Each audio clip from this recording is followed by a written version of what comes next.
scripture reading comes from Galatians 5:13. For you, brethren, have been called to liberty. Only do not use liberty as an opportunity for the flesh, but through love serve one another.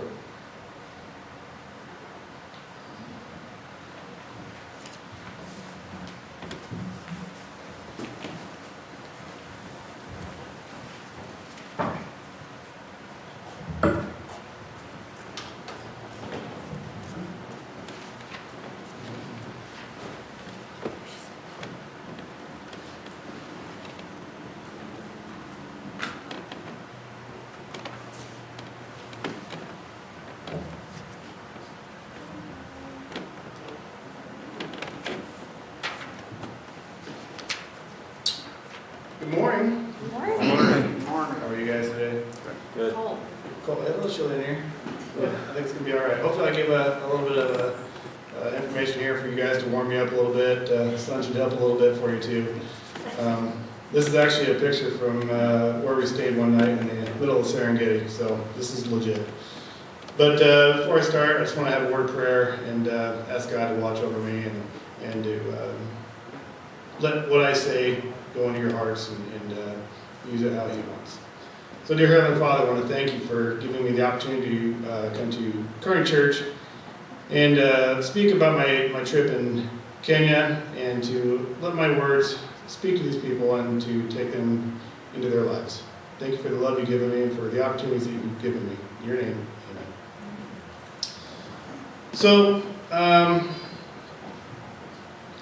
little introduction here. I'm Mick and I live in Lincoln, Nebraska, and this is my sister. And she was nice enough to invite me to your church and kind of give you some insight into what we do in Kenya and what we did in Kenya. I went there with my daughter, Sydney, and she's here with us this morning. And throughout the program here, she's going to give you a little insight into what she did while she was there and how a 12-year-old perceives another place in the world. I'm just an electrical contractor from Lincoln, Nebraska, so this is kind of out of my realm, but I'm kind of stepping into this, and I asked God, when I went, this is my third mission trip that I went on. I said, God, I need you to give me the courage to go in front of people and to explain what we see in other parts of the world. So this is a challenge for me. I mean, I'm not an upfront kind of person, so I ask you to bear with me and as we go through this. So what's interesting about this picture here is, when we went to the equator, my whole life, they told us the equator is hot, right? Hottest place on planet Earth. Well, it was 50 degrees.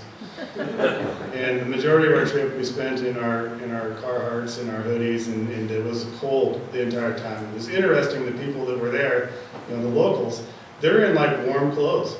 They got stocking caps on and gloves and heavy coats, and I'm like, are you cold? And they're like, it's freezing here. I'm like, this is like shorts weather in Nebraska. It was pretty incredible to see the huge perspective change that these people have when it's cold there. We're comfortable in it and they're freezing. So what was the objective of our trip? We went in right at the end of August through September. And our objective was to go to Kenya and build a dormitory for 48 schoolgirls.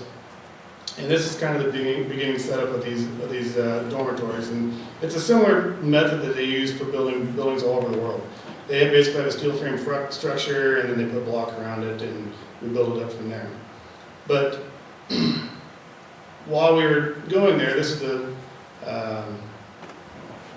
called a one-day church. And basically they build a structure and just put a steel roof on it, and if the locals decide to put a wall around it at some point, that's up to them. But in Africa, they really don't want walls because they just need some shelter from the sun. That's what they're looking for.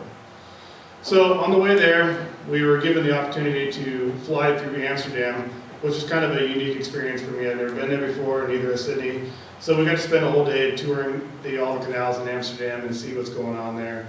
And we also were given the opportunity on the way home. We had another 24-hour layover there, so we spent some more time there in Amsterdam. So like I said, we were there to build some churches, build a dormitory for the girls, and while we were there, we got to see some villages for these that were partaking in these new one-day churches.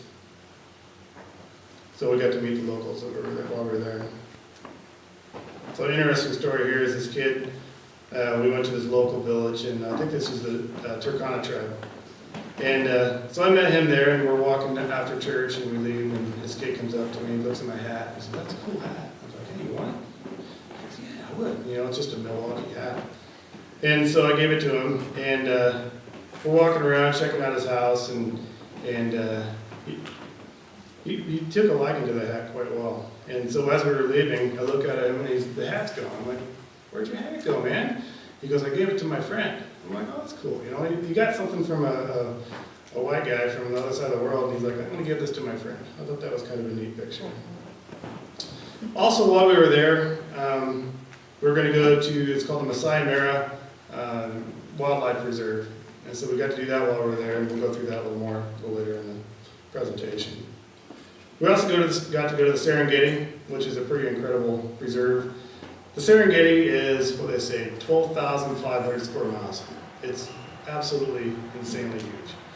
And some people go out there for weeks at a time and check everything out. We had about 4 days. So why did I go on this trip? In 2015, I was recruited by Terry Schwartz, and I don't know if you guys know who Terry Schwartz is, but he's a huge advocate for Maranatha. And he said, "Man, you gotta go, this is gonna be the greatest thing ever. He says, "You gotta come with us to India." I said, I really wanna go to India. So we went to India, and had some interesting experiences, and as you can see, got to go to the Taj Mahal, which is just a once-in-a-lifetime opportunity. So it's pretty incredible to go to this and see this. Another reason that I like going to these Maranatha trips is because we get to see the world. And you know, it's really easy to get pretty isolated here in the States and get in our comfort zone and not see what else is in the world. And this is in the Dominican Republic, and we got to go snorkeling while we were there. So it's pretty neat to be able to go to these different places in the world that it's a completely different culture. It's like different people, different lifestyle, different living arrangements. It's just everything is so completely backwards from what you know here. So it's kind of fun to do these things, and I really enjoy that part of it.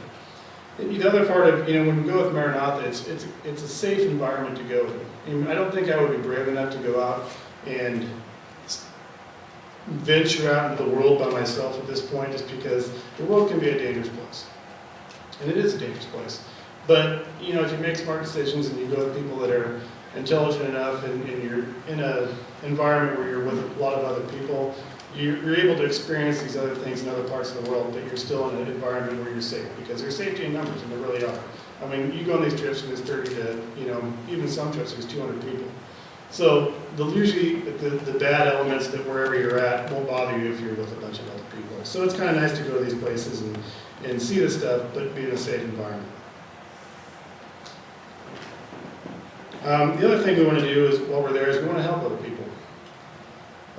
It's really cool to see their faces and their excitement as we come to their village and they're seeing all these white people, you know, from all the world. I mean, not even white people, just foreigners, I guess. We're foreigners to them. And they look at us and like, "Why are you here?" It's amazing that you're here, because they don't have anything. I mean, they live in these, what we would think is subpar conditions, and they say, "Why are you here helping us?" And then so we go through and we build them a structure, we build them the dormitory or a church or whatever it may be, and they look at us like, "I can't believe that you guys are here." And it's really fulfilling for me just to go there and be a part of that and be a part of their excitement, because they're really excited to have us there. So this is kind of a fun picture. So this was I'm kind of in the construction industry, and so usually when I go to these projects, I'm kind of before the end of the project, I'm kind of the go-to guy making things work. And so they said, "Well, this is the block we've got to have cut for the last peak of the building." And so they said, "Here, you've got to cut this thing." So when you cut this thing, if it doesn't work out, it breaks in half, you got to start over. So I was pretty excited about this piece.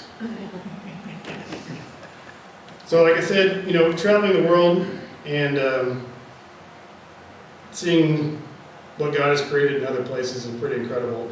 And the first time I went to India, this is a picture of Europe as I was flying from the United States to Europe, and what you can see down there in the landmass is Europe. And I thought that was really cool. I'm like, wow, I can't believe I'm actually here. This is incredible. So it's pretty neat to see that. Of course, I talk about the safety, but there's some extenuating circumstances where you have blown out tires, but we'll talk about this a little bit later, but the roads there are absolutely horrendous. And so having a flat tire there is not a big deal to them, but for us it was like, holy cow, we're going to die. So the other part of going on these trips is that I want to give back. And God has really blessed my family, and He's blessed my company in a way that I could never imagine. And for me to be able to give back to other parts of the world and to these friends that I make in other parts of the world and countries, it's pretty cool to be a part of. And I want to be a part of that where I can say, God's given me so much, and He's given me the ability to go to these places, and He's given me the money to be able to spend on these places. And, I figured if that's the least I do, it's great in God's eyes, I would assume.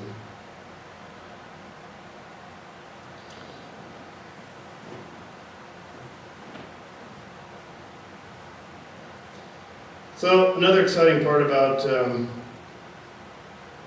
going on these trips is I want to take my daughter and my other kids eventually when they get to that point. It's pretty interesting to expose my daughter to these other parts of the world where she can see who they are and not be so insulated by what we have in America. And she goes over there and she sees these people and she realizes, hey, these people aren't that much different than us. I mean, this picture up here, we got Sydney and all of her friends there that were in the neighborhood when we went to the Dominican Republic. And, she don't speak a lick of Spanish at all, so she has no idea how to communicate with these children other than just love.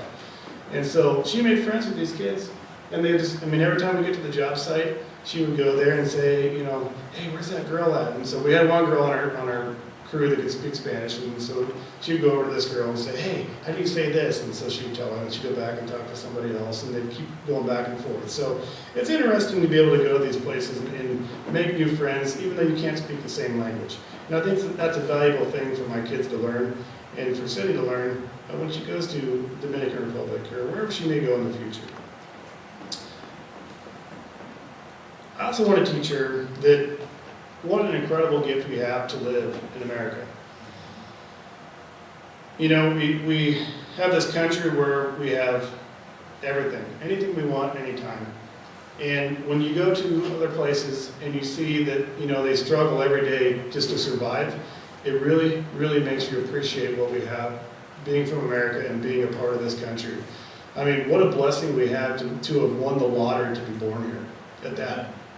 I mean, it's literally, we have, 350 million people here versus almost 8 billion people in the world. We hit the jackpot when we're here. And so because we have hit that jackpot, it's our responsibility to share that wealth. Even if it's not monetary, it's about sharing of ourselves. And that's kind of what I'm trying to instill in my daughter is that, we have a duty to serve other people. I also want to teach her that people all over the world are just like us. It's we look at ourselves and we think, we live here, they live there, they're completely different. But in my experience, it's not true. They may look different than us, they may speak different than us, but they are exactly like us. It's interesting, when we went to India, you're going to get a lot of India and Dominican along with this Kenya, but I don't know if you're down there, so you get later. But, we went to a village in India, and we handed out lentils and beans over the Sabbath. And so we go to each one of these homes in this village, and we say, what can we pray for you for? And so some of them could speak broken English, some of them we have to translate, but every single one of them want the same thing you do. They want safety. They want their kids to be safe. And they want education for their children. It's the exact same thing. And it was really impressive to me that these people who are 12,000 miles away want the exact same things for their children and their families as we do here. I mean, what more could you ask for? I mean, is that what you guys want for your kids? It's incredible. And so it just really struck me when we were there and we were asking these questions, and they're sitting, this is what I want for my kids. And then and on top of that, they're baffled that they would have this person praying for them. Because, you know, they know that we come from the other side of the planet, and they go, you're here, and you're literally a rich white guy. Because most of these people, I mean, have never seen a white guy before. And they say, you're here, and you're asking what you want to pray for me for? That was really cool. And like, they don't have any concept of like, you know, hey, somebody wants to do something for me, and you're praying for me, for my family? That was really, really an awestruck moment for me.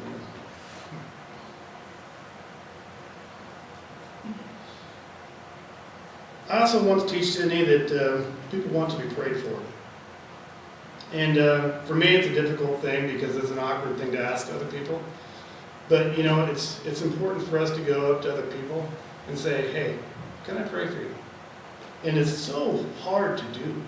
I mean, it's tough for me, and I've been in these positions where, you know, you're in an environment where it's actually easier to pray for them there than it seems to be here. And I don't know why that is, but it's more difficult for me to pray around my peers here in the States than it is for people abroad. And some of it is just more receptive over there, and there's not the peer pressure that we have here. But I would encourage you, pray for people and ask them if they want us to pray for them. We need to do that. And, you know, I found this very interesting. There's a guy that was on our trip. He's a pastor from the Sacramento, California, and he was on our trip. And I go there to build stuff because I enjoy building stuff. And I enjoy building myself, and I enjoy building other people. And Pastor Michael, every time I looked over, he was always with 2 or 3 locals, hands on their shoulders, praying with him. Every single time I looked around, he was either praying for somebody or touching them and just saying, hey, can I pray for you? And everyone was like, yeah, man, let's pray, that'd be great, you know, or however dialect they would say that. You know. But it was really cool just to see him stepping out of his box. And, you know, he's really good at that anyway. But to see somebody walk up to a stranger and say, hey, can I pray for you? And every one of them was like, yeah, please do. And it's difficult for us to do. And I think if we spend more time pushing ourselves out of that envelope of security, I think you would be blessed as well to go out there and say, hey, can I pray for you?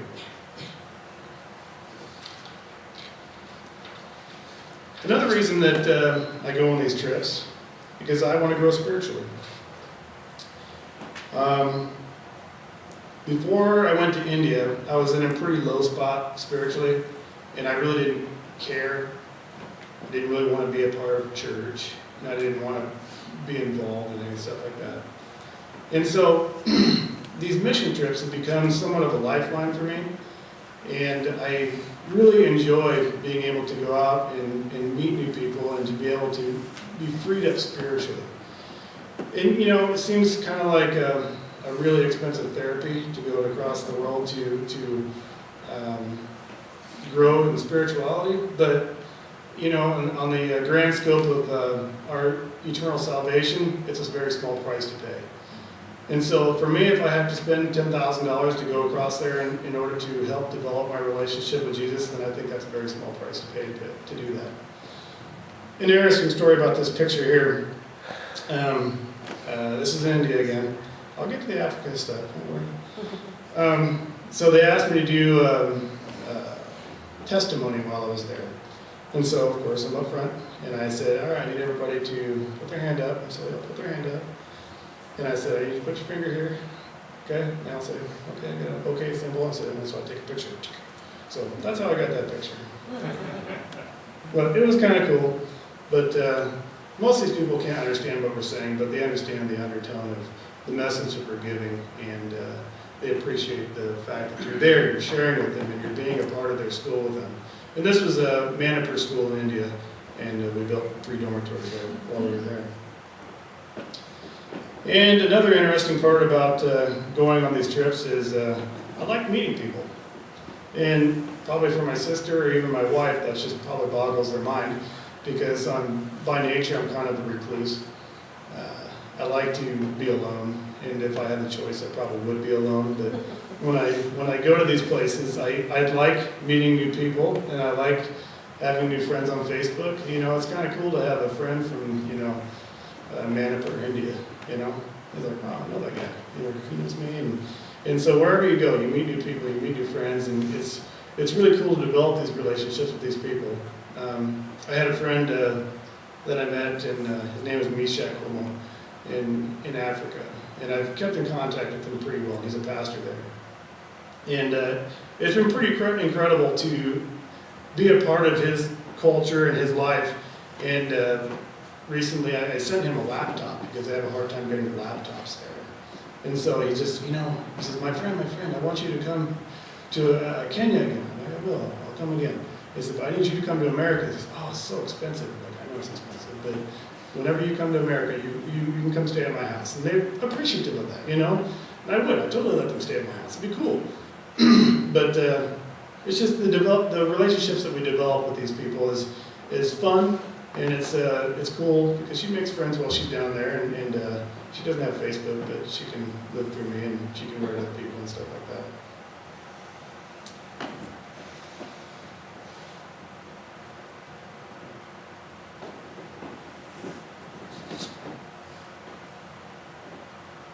So this is at church at the Turkana tribe one day, and it's interesting how these different villages dress so different, and we'll see some more. I mean, these kids they got nothing. They live in mud huts, and they're still smiling. They're happy kids. It's fun. It's so cool to watch these kids interact with you, and they're just goofy little turds like our kids are here.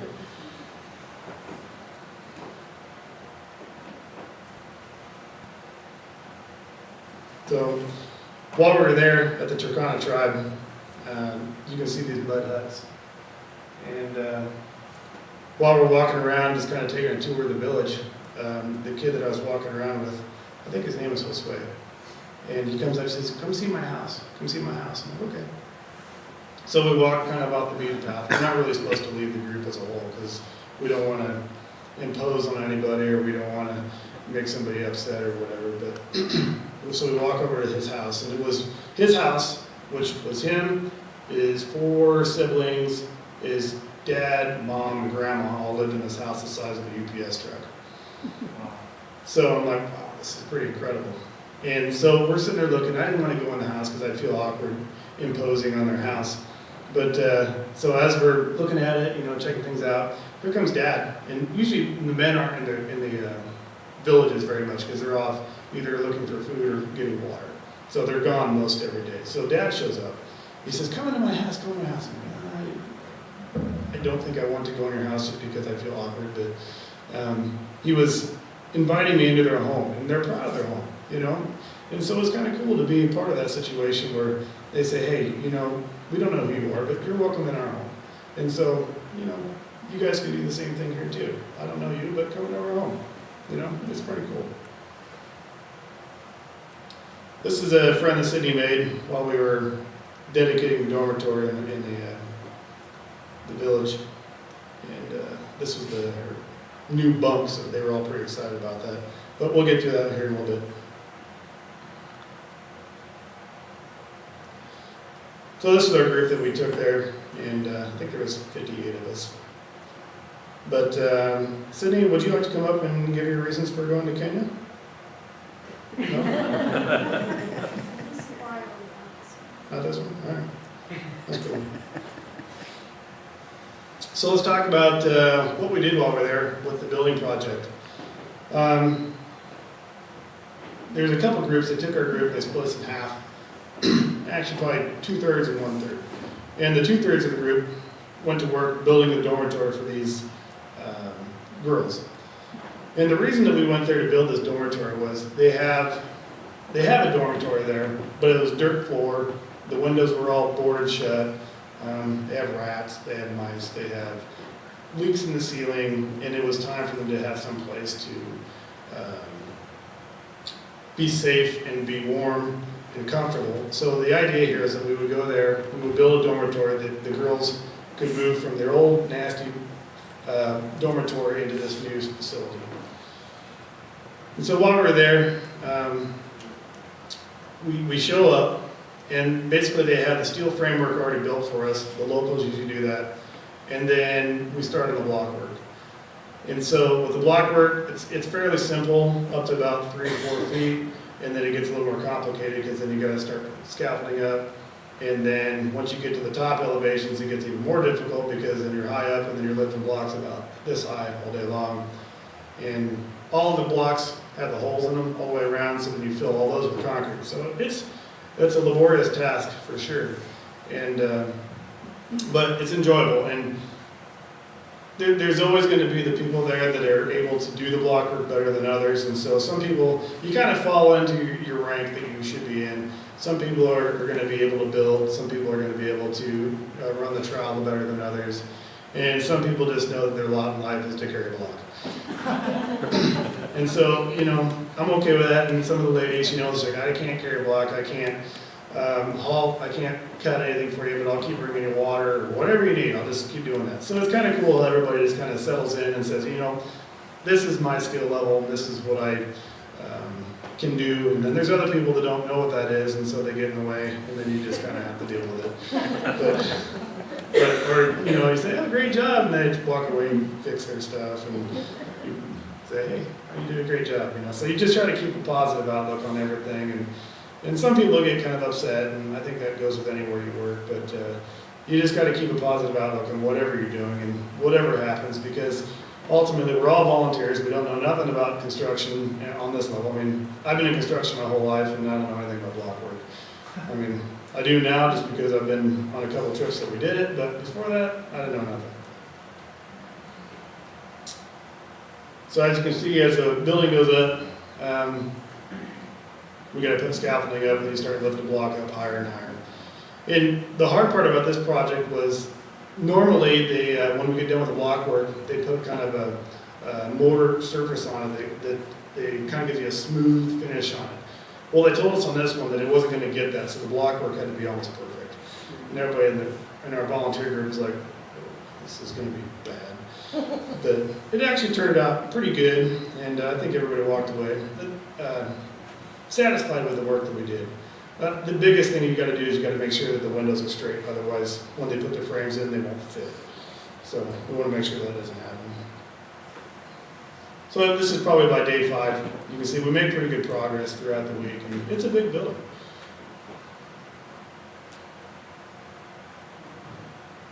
Probably the most difficult parts of these buildings is to do the gable end here. And basically, you have to cut the blocks to meet the roof as you go up. And if your gaps are too big between the top of the block and the roof, then birds can get in there and other animals and stuff like that. So it takes time. I mean, it probably took us 3 days to do that triangular piece on either end, and took us 4 days to do the whole rest of the building. So that gives you an idea how much time it takes. And there's just not a lot of room to work up there, and it's more difficult.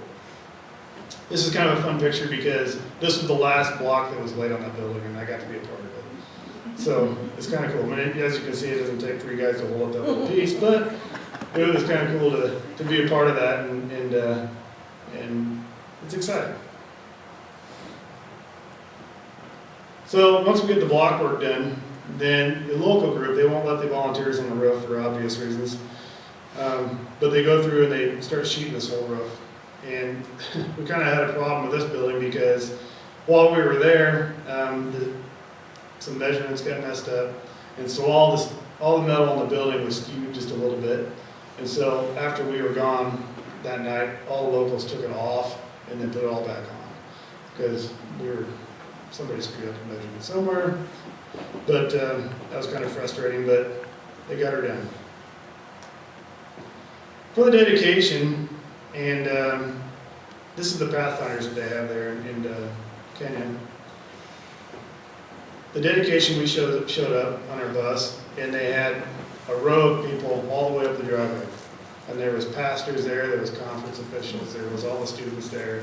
It was a pretty incredible experience to be celebrated for building the structure for them. And, you know, they treat you like royalty while you're there. It's pretty incredible. They're like, oh man, I can't believe you did this for us. And, you know, they're saying, thank you, thank you, thank you. And, you know, I'm so happy that you did that. And so they put together this big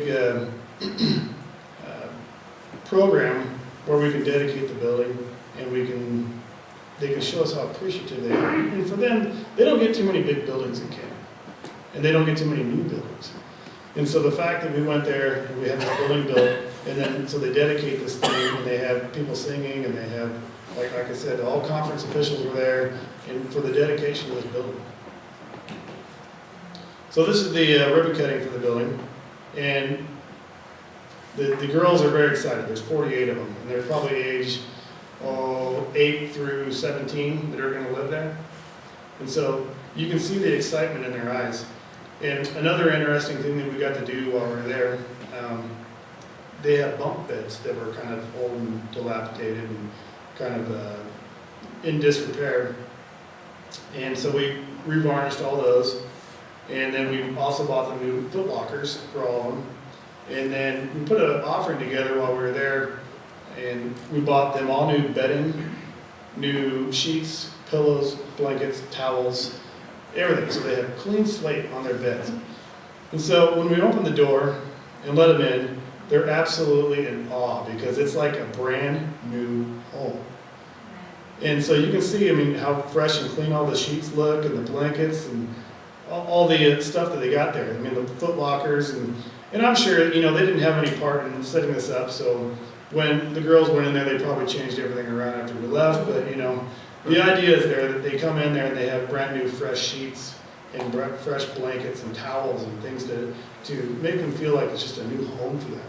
And that was really, really rewarding to be a part of something where we could say, hey, here's something new, here's a really awesome gift. And just having a gift of having a clean place to sleep is something we take for granted, but for them it's like, my goodness, I can't believe this is happening.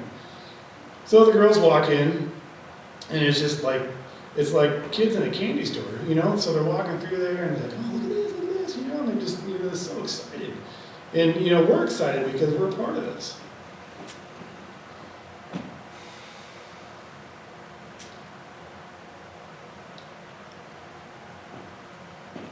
So this is towards the end of the dedication, and while we're there, the scars that we have around our necks, they are basically they're a scarf that's made to look like the flag of Kenya.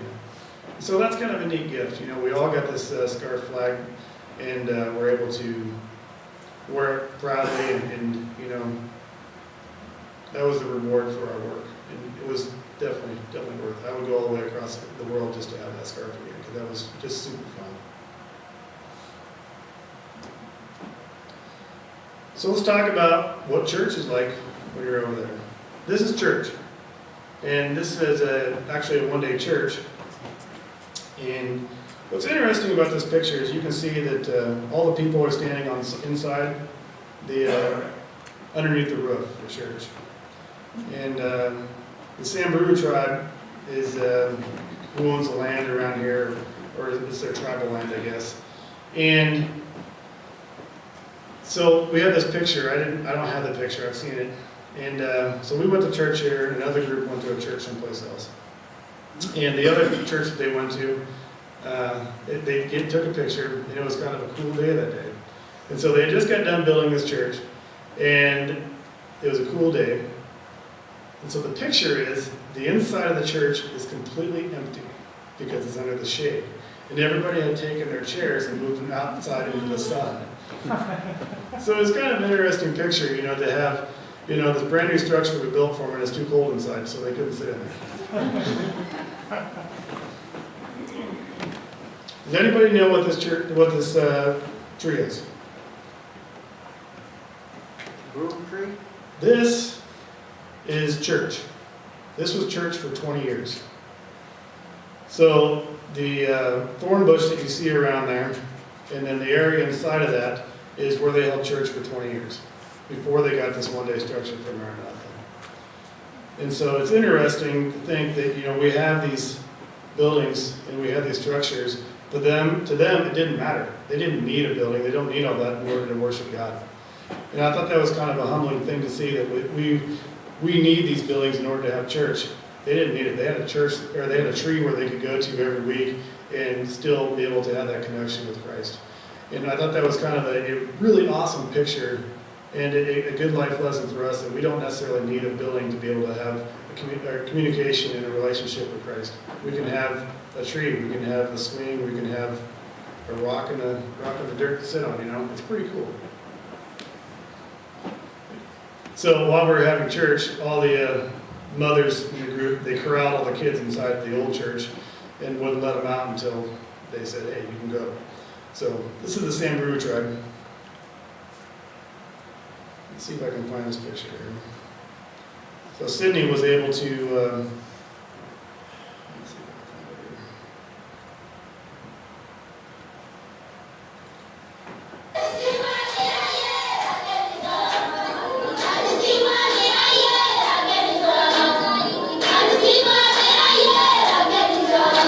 What's interesting is we don't believe in dancing, but there it's in their culture. This is what they do. And so whatever place we went to, they would dance for us, and they would show their appreciation for us and dance for us. And so I laugh because it looks like Sydney's singing with them, but she's actually chewing them.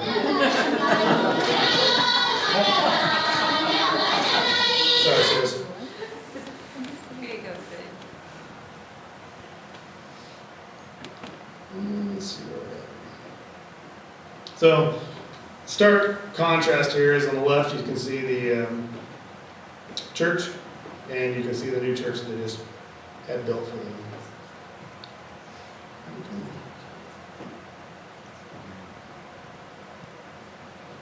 So whenever we went to these villages, we always were received by a group of people singing and dancing for us. And this is the Samburu tribe. And it was weird because the terrain there is just so moonscape-ish. And I've never been to the moon, but I can only imagine that it would look like this. And so it was very, very heavily rocked and dirty and dusty and windy. And we had to, actually when we sat down for church originally, the wind was blowing in our face and all this dust was getting kicked up in people's eyes. And so we actually had to change direction of how we were having church that day because of how the wind direction was blowing on us. So this is where they have church, they have school, this is where they do it all. Another interesting thing about these tribes is the kids help at every age. We got obviously 3-4-year-old carrying his 1 or 2-year-old brother, sister, friend, or whatever. And so everybody does their part where they can pull their weight, I guess you could say. And it's fun to see everybody being a part of the group and everybody contributing, and you have to in order to survive out there. And one of the incredible things that I learned while we were there is, you know, when they go get water, they travel, it's like an all-day process, sometimes more than that. And so they'll go over, you know, 10, 15 miles away to go get water weekly. And so they take a bucket that they put on their burro. I think we were talking about that this morning, burros. And so they'll fill their little buckets of water for the village with like bottle caps out of like something like a hole to dig, and they fill up their buckets with bottle caps. And they have to do this every week. One of the kids that we were watching, he had a motor oil quart jug. That was his water for the week. And so he would drink all day, all week long from this 1 quart jug of water. I'm like, you know, we're like silly Americans. We got our little clean water bottles in our backpacks, and you know, we'll drink 4 or 5 of those in a day easy. And they got 1 bottle for the week. I thought, wow. Talk about adaptation, man. Yeah.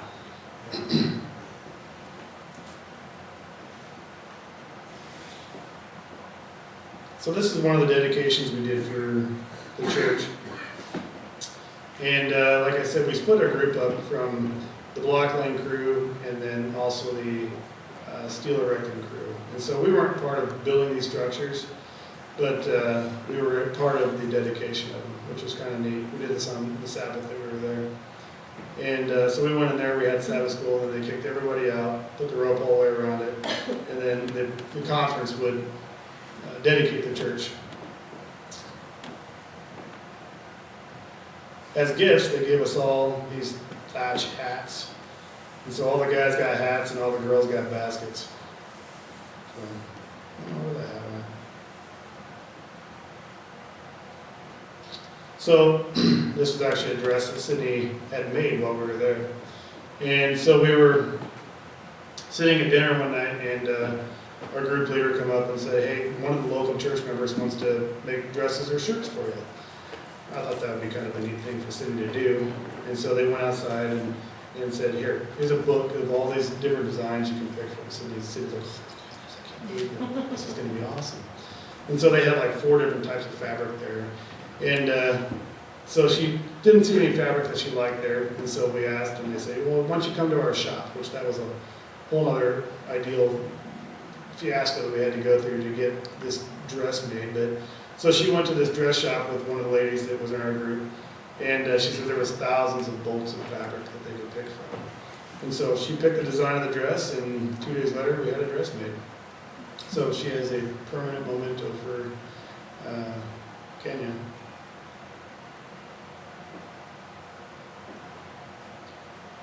So what we do on some of the weekdays is if we work hard and we get to a certain level where we're sure we're going to get done with what we need to get done, they'll take us out on an excursion. And one of our excursions is we went to the Samburu tribe and the Maasai tribe, and we gave them a shoe store, which shoes are a big deal out there. And so we laid out all these shoes, and we told all the women there, I said, what we're going to do is we're going to have a shoe store. And they kind of gave us this stone face, like, you know, and you guys can go through it, stone face. And you can pick out shoes for your kids. And they just like lit up. I mean, it was like, I can't believe you're going to do this for us. So we had to kind of lay down some ground rules and say, just take up one pair, you know, let everybody else have a pair, because otherwise they would just mob it. And so they went through and they picked out all the shoes, and they got down what they needed, and then they go through for their kids, they get some more stuff, and then they come back again and get some more stuff. But it was interesting because after we gave out all the shoes, we got done, and you can see them over here on the side, and they're all trading shoes and trying to figure out who should get what, and like, it's okay, you know, no one's going to take your shoes away from you. But they're elated, and I guess I would be too. Shoes are kind of a big deal out there. I mean, the terrain out there is unreal. I mean, there's so many thorns. There's thorns everywhere. So to not have shoes out there, I had thorns go through my shoe. So to not have shoes, like, I mean, they're like that long. I mean, they're hard too. So they go through hard rubber. So another thing we do while we're down there is we go shopping. So I thought this is kind of an interesting store. My name is Mick. But these stores that you go into, they are high pressure sales, I guess you could say. You go in and there's half a dozen people in there that are trying to get you to buy something. And they all know you got money. I mean, just because you're in there and you're white, and you know if they know you're from America, they're saying, you got money. And I know you got it in your back pocket, so I'm going to get some. So we stopped by this strip mall, I guess you could say, because there's a whole bunch of these looking stores, so I guess you could call that a strip mall. And this pastor comes up to me and he says, come my friend, this is Meshach. He says, come with me, come with me. I was like, I'm not supposed to leave the group. Oh, it's okay, come. And so we start walking down the road here, and we're getting further and further away from our group, and I'm like, you know, we're not supposed to leave the group.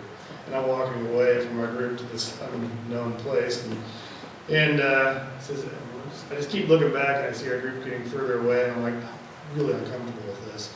He's like, oh no, man, come, it's okay. Okay, so we walk down there, and there's a store on the far end. It's a quarter mile away. We walk in there, and he says, hey, this is our elder from our church. And I'm like, you know what? I'm glad that I took this trip over here. And so it was no pressure.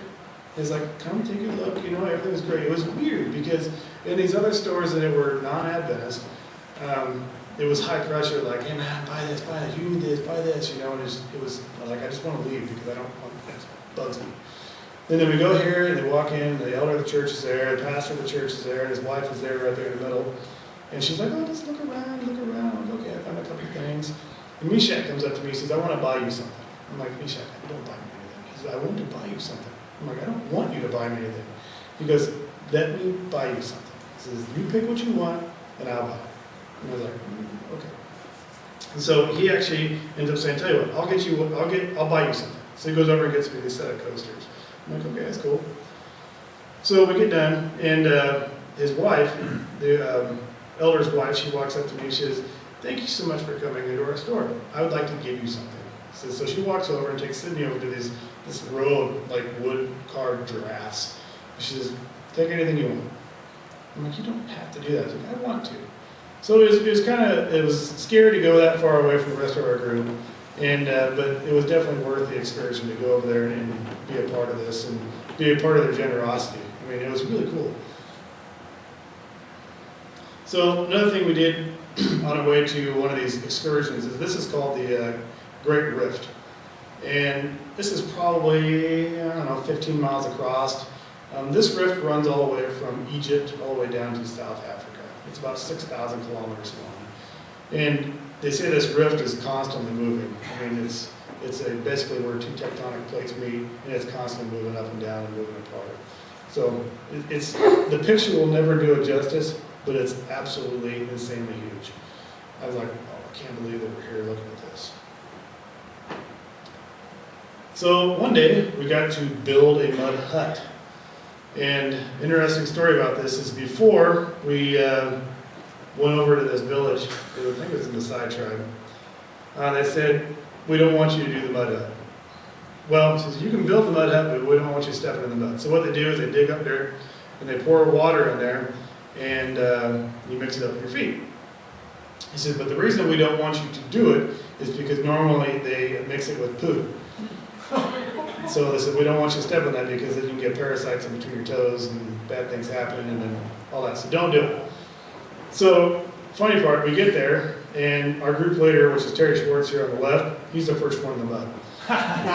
And if anybody knows Terry, that's just how he is. And so Sydney got to partake in this. She actually got to walk in the mud, right? Yeah, it was fun, wasn't it? And so this is the new addition to her house, and this is a kitchen. So what they do is they take all that mud that you just stepped in and mixed up, and they start slapping it on. This is how they build their houses. And in the end, this is what they look like. And this is probably an older version just because you can see some of it's breaking away and tore up a little bit, but this is what their home looks like. And so we actually were invited into this home, and they have a little kitchen that she had in there. And her daughter was in there, and they have a couch, and it was a clean house. It was a cute little home. So does anybody know what these two things are?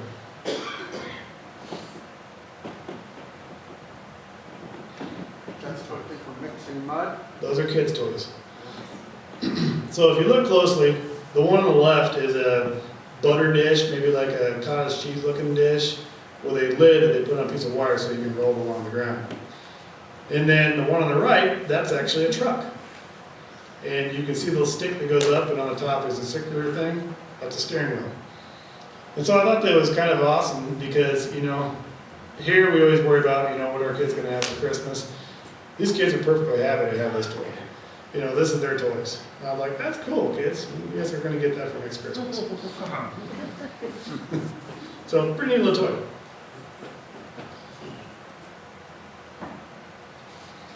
One of the other things we got to do while we were there is we got to go to the Seventh-day Adventist East Central Africa Regional Headquarters. And what an incredible location this was in. This was right in the middle of Nairobi. And this was a huge, huge campus. And I think they said that it was the biggest privately owned piece of land in Kenya. And it's owned by the Seventh-day Adventist Church. And so we got there, and the grounds were immaculate. It is such a stark difference from what we had seen driving through Nairobi, where you got these mud huts and everything's tinned and trash everywhere, and then you roll into the conference headquarters here, and it's clean and it's pristine and it's nice and people are polite, and it was like, man, even being 12,000 miles away from home, I felt like I was at home because they were just like, it's like you heard a brother from another mother, you know, kind of thing. And you walk in there and the people are so genuine and it's like, man, it's like you guys are just like people at home. It was cool. I mean, anywhere you go and you're affiliated with the Adventist church, it seems like you can walk in and say, yeah, I know you, even though I don't know you. It was fun. So we got to go into the one of the conference halls, and just pretty neat to see that. So all the roads there are named after notable parts of the Seventh Adventist Church. And I thought Three Angels Drive was kind of a significant one for us. So let's get on to this safari and our Serengeti Park here. After we left the Maranatha group, we decided we were going to go down to Tanzania, which is where the Serengeti is at. And as I said before, the Serengeti is a very big park. And it's huge, and it's expansive, and it's never ends, so it seems. But when you go there, the only way to get there is two ways. You either have to take a land cruiser or an airplane. And I learned while we were there that the airlines that run into the Serengeti and Masai Mara and these other areas, they pay the government to keep the roads horrible. That way more people will want to take airplanes to get into these areas. And so we had these, we spent hours and days on the road to get to these places because it's just everywhere is a long ways away. And so the roads there, they told us before we go inside, just so you know, he says, they say the faster you go, the smoother it is. And so they have washboards there like you ain't never seen. We felt washboards around here and they're like that deep, you know. These are washboards like that. And then I don't know if they just skim across the top of these things or whatever, but they're going 60, 70 kilometers an hour down these roads and it's just beating the living tar out of you for hours on end. The Land Cruiser's shaking. You think the windows are going to fall out, but I will say the Land Cruiser are bulletproof. I mean, I can't believe anything would take that much abuse. I mean, I own a GMC and there is no way that truck would take that much abuse. No way, not even Merlin's Ford. But, so the road's pretty horrendous, but in the end it was definitely worth it. So while we're there, we're driving down the road and we see this pack of cheetahs. And I would say that, we'll keep moving on this, but God was with us when we were in the Serengeti. And I don't say that because he protected us, I'm sure he did, but he blessed us with what we saw there. And it was just absolutely incredible what we were able to see while we were there. So as you can see, it's a whole lot of nothing. And there's animals that live out there. And this is the dry season, so in the wet season it would be completely green and lush and beautiful. But right now it's not. So it was pretty cool to see these. This is a jackal, or a hyena. And they're not scared of us. They're in their element. Huh? Yeah, well, they're they're ugly. These things are ugly. I mean, they've got these black eyes that just stare right through you. But this is, as you can see, it's right on the edge of the road, and they just, like, you're not even there. And I know that there's a lot of traffic there, so they're somewhat accustomed to it, but they're always right there. So this is the first in a long line of a lot of blessings that we received while we were there, and things that don't normally happen to the guides that are there. So we're driving down the road and we see this, we had just seen this happen. And this is a cheetah that had just killed this Thompson gazelle. And this gazelle was food, obviously. And you could tell that this cheetah was checking something out. And so we're stopped and we're looking around and you can try to figure out what's going on. Well, that hyena that we just saw, there's a pack of them out probably a half mile away and she's just checking it out. And so this pack, this cheetah could take care of a hyena, maybe even two of them, no problem. But she's very leery of what's going on. And so she's sitting there and we hear this barking noise and we thought it was the hyenas. Like where's the hyena? We couldn't see what it was, we couldn't see where it was coming from. And so we look and she's barking. I never heard a cat bark, but this cat was "Rah, rah, rah." And what is that? And so she barked for a couple minutes. And then we see all these cubs start running out of the foliage. and there was 5 of them. And so she basically stayed on patrol and watched these cubs, watched for the jackals or the hyenas that were around there. It was a pretty cool experience to see this. And our driver, he's saying, this does not happen. You don't see cheetah cubs in the wild because they hide them so well. I'm like, well, this is really cool. So, Mama taking care of her baby cubs and preparing dinner, I guess. So, another blessing we received was we were stopping for lunch, and the tour group that we used was excellent. They were so awesome. And so one of the days that we were out there, they brought a picnic dinner for us, table and the whole thing. And so we're eating dinner, and we looked down and we found this Thompson gazelle. And as you can tell, it's like a newborn. This is probably a couple hours old, maybe a day, I don't know. It wouldn't move. And so Sydney, of course, being Sydney, she's freaking out. We can't leave this baby behind, it's dying. Anything a 12-year-old girl would say, we have to make sure that we save this thing. And so we stayed around for a while, and I think I screwed up my slides here. But anyway, we ended up getting this gazelle up on its feet and walking before we left. And of course she's elated, and we ended up leaving the gazelle there because out in the distance, probably a mile away, there was a whole herd of gazelles, and I'm sure Mom was in there going, where's my kid, What was amazing is you can see the tire here in the picture. I have no idea how we didn't drive over that thing when we drove in. I mean, must have missed that thing by inches. So, pretty amazing. Of course, you can't go to Africa and not see a giraffe. Had plenty of those, and it's just weird to see right on the side of the road, just tons of giraffes.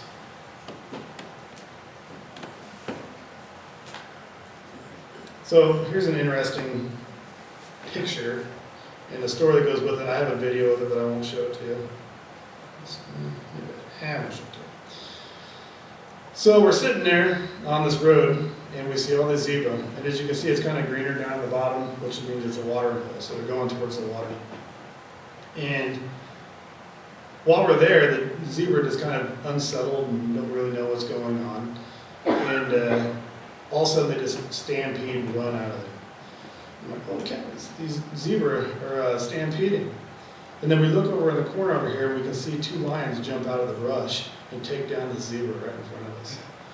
And so our guide is like, I can't believe that just happened. It doesn't happen. Usually you come up on these things after they're, either eating them or whatever. But, we were right there front and center, front stage here. And so we watched this 2 lions take down the zebra and start munching on it while it's alive. And then here comes 2 more lionesses, kind of enjoying the dinner. And then once the zebra actually was dead, then here comes all the lion cubs. And it was interesting that the lions are so powerful, and they're so good at taking care of their young. And once we saw all these lions together, and then we were leaving, and then we've seen this lion sitting over in the corner, probably 200 yards off. He's just sitting there watching his ladies. It was pretty cool. He wasn't interested at all in coming up and eating. He was letting his kids and his women eat first. I thought that was kind of neat to see that. That's it. Yeah, the video is a little more graphic, so we'll not do that. Saw plenty of elephants while we were there. It's just amazing to be that close to these animals, and they just aren't worried about you whatsoever. Little baby elephants. Because as you can see, we had a train of vehicles, and they just walked right through us, like we weren't even there. I don't think you'd want to get out of your vehicle, but so one of the main reasons you would go to the Serengeti is to see the migration. And while we were there, these are wildebeest. We were hopeful that we would see the migration happen from Masai Mara, which is on the border between Kenya and Tanzania. And so there's a river that separates the two. And so you want to see this migration happen. And when these things are migrating, there's between 1.5 and 2 million wildebeest that will migrate between these two places, depending on the wet season and the dry season, because they're always going towards food. So it's wet, they go towards the wet season. So we saw probably maybe 1,000 of these things, and we're all got our fingers crossed and hoping that, you know, something would happen. They walk up to the creek or the river, I guess, and we're like, oh, what's going to happen? And they like turn around and left. And so I got nothing for that. So another amazing thing that we saw there was a leopard. And leopards are very, very elusive. And normally during the day they sleep, and you know, they hunt at night like most cats do. And so they'll hang out in the trees and hide way away from the road. So we came upon this leopard, and let's see if I can find this.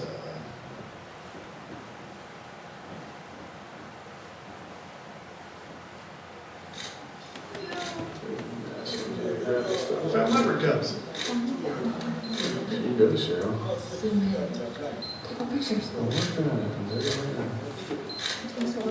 I'm doing right now. Just relax. And so again, our guide, he's talking to us, and he goes, I can't believe this is happening. And I'm like, I feel like I'm just being blessed again and again and again. It's like, this doesn't happen. You don't see leopard cubs in the wild because they hide them so well. Because, you know, when they're that young, they're prey. But pretty cute. So they're going to play with their tail. Kind of makes you want to cuddle with one, huh? Yes. Yeah, this is awesome. Perfect. Okay.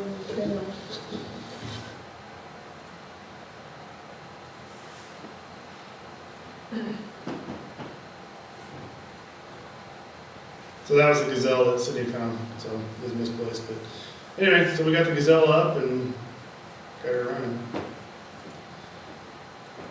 An interesting place that we stayed while we were there is called the Tortillas Camp. And it's a tent camp right in the middle of Serengeti. Okay, so there's no fences, no nothing. You're just out in the middle of nature, sleeping in a canvas tent. And so we show up at night, and they have this tent, basically probably half the size of this church. And there's like a dining room in there with tables, the whole thing. And there's a bar area where you can sit and charge your phones in there, something like that. And there's like a lounge area. So it's kind of weird. It's like a hotel out in the middle of Serengeti. I'm like, I can't believe this. And I told my mom about this, you know, while I'm there. And she's like, I'm scared for your life, hon. And I'm like, it's okay, it's fine. And so we get there, and we got there after dark. And they said, you need to remember to not leave your tent at night. And they looked at Sydney and said, make sure you don't leave your tent at night, because the animals will eat you. And so they said, so they gave us radios, and they said, okay, if you need something, call us, and we will come get you, and then walk you to the, I guess, the dining hall or whatever. So you always have to have somebody with you at all times, with a flashlight or whatever, just because the danger is very real.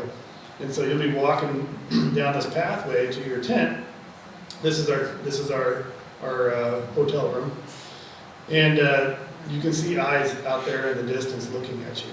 And it might be wildebeest, it might be lions, it might be giraffes, it might be hyenas or whatever. So you're very much exposed to this area.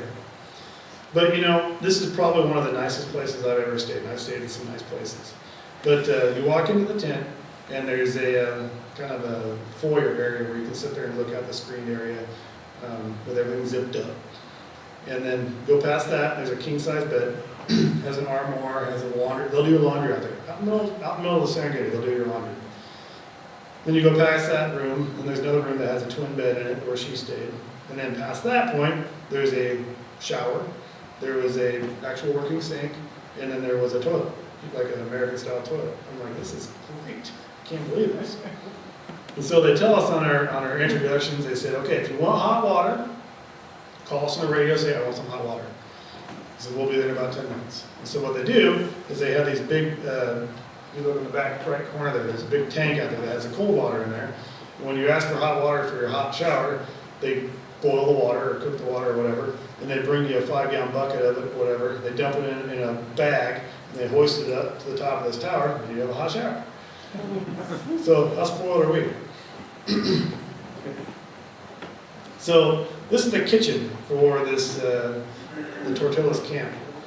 And the food that we ate there was probably some of the best food I've ever had in my life. It was absolutely unbelievably good. And you can see the vegetables there, and they did such a great job. And this is actually a temporary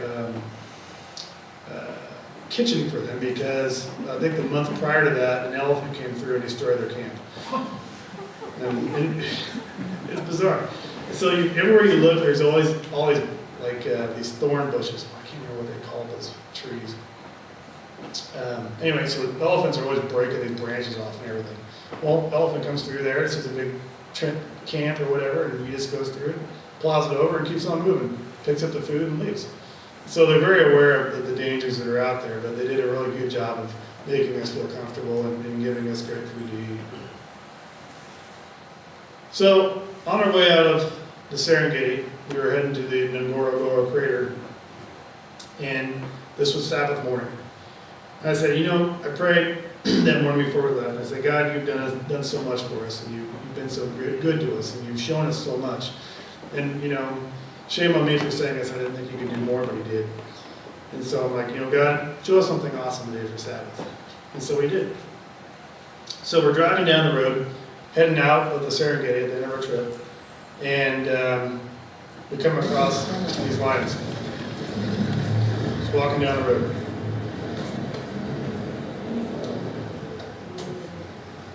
And so it's kind of funny because we're driving on the road and he's walking down the side of this road. These are not caged animals. These are wild. I mean, this is the same guy that will take down a zebra that he probably did 2 hours earlier, which is probably why he's not really interested in us, because he's not hungry. So it's funny because we kept cutting him off. And he kept looking at us like, stop doing that.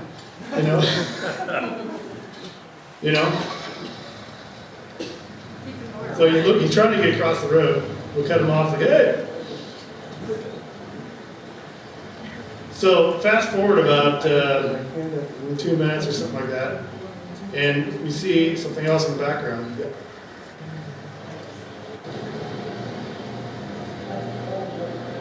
So we back up. He's big. And we see his brother. Another one. And I don't know where they're headed because there ain't nothing out there, but they're going someplace. But I thought, man, what a terrific blessing to be a part of this, where these wild creatures in their element, and we're able to be a part of them in their place. And I kind of liken this to, you all have seen that picture of where Jesus is sitting with the children and the lion sitting at his feet. Y'all seen that picture? Yeah. That's kind of what this experience made me feel like. We're in this place where I feel safe, relatively safe, with this lion, because he really had no interest in us. But we're in an area where we should be very leery of their power and their capabilities, but I felt safe around this, and I think God gave me that feeling. But it's pretty cool to be that close. I mean, he was 6 feet away, 8 feet away. And this one, I call him Scar, because you can see the big cut on his nose. Pretty incredible, huh?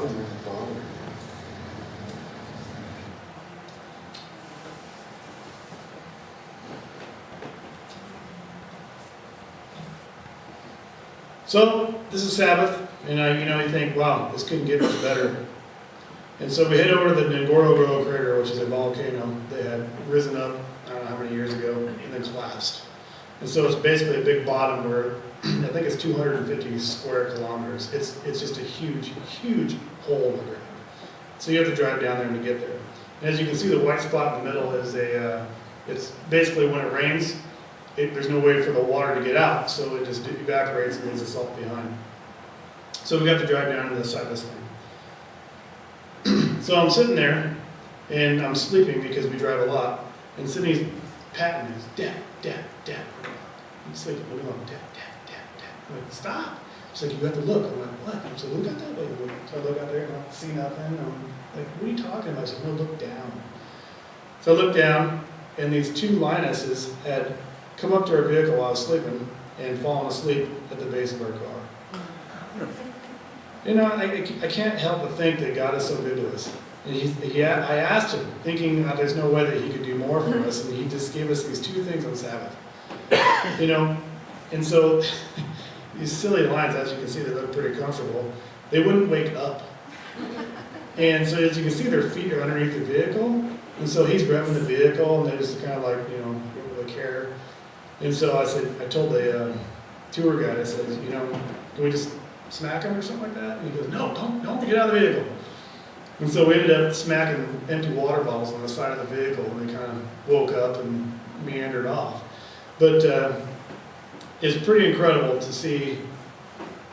I know they were looking for some shade, but they could look for shade anywhere. They decided to find our vehicle and do that. See, just proof that I was there. Okay? Or really one long cat.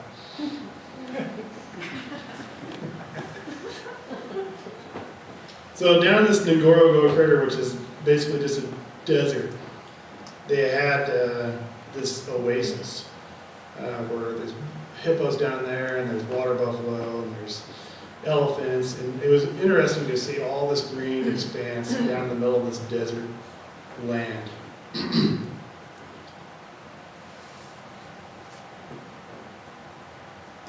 So Cindy, you want to talk about this one? Okay.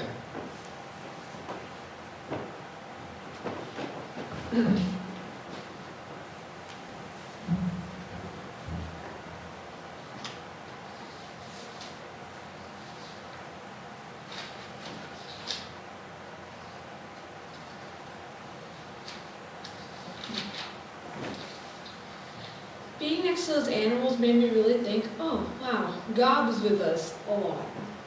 He kept us safe, and He really showed us all those amazing animals that you don't see. And it really made me think also, wow, we have some pretty lame animals in America. I'm like, can't we just have like giraffes walking around out here? But no, we got rats and chickens and yeah. My favorite animal in Africa was the warthog. If you look up a picture of a warthog, them running, they run with their tail straight up. Like in Tanzania, they call it a radio, the Tanzania radio, because when they run, they shoot their tail up. It was pretty funny. I wish we could have a picture of that. Yeah. He thinks they're ugly. The big five are lions, tigers, all the tigers, the big five, He named the ugly five. Warthogs and rats and, yeah, the ugly five. And, yeah, that's really all I have. Thanks, Cindy.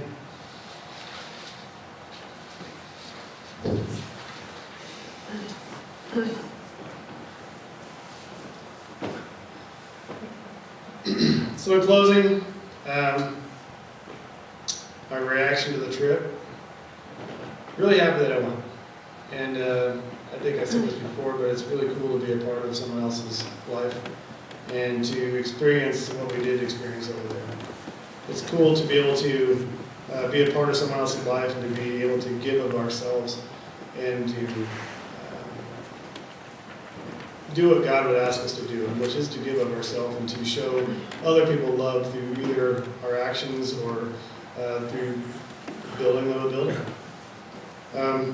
I would recommend highly that if you were able to do a mission trip, please do it. I mean, it's super fun, it's super enjoyable, and you can glean a lot from the experiences that you have while you're there. I would also ask that you guys keep me in your prayers for my spiritual growth. It's, as you all know, it's a constant struggle to keep up that spirituality and to give of yourself and to share with other people.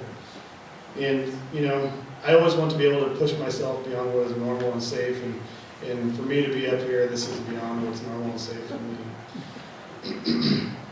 When you do things like this, you'll be surprised about the blessings that you receive. And I'm blessed by being here with you guys. So thank you for bearing with me through this presentation, and if you have any questions, feel free to ask. Thank you.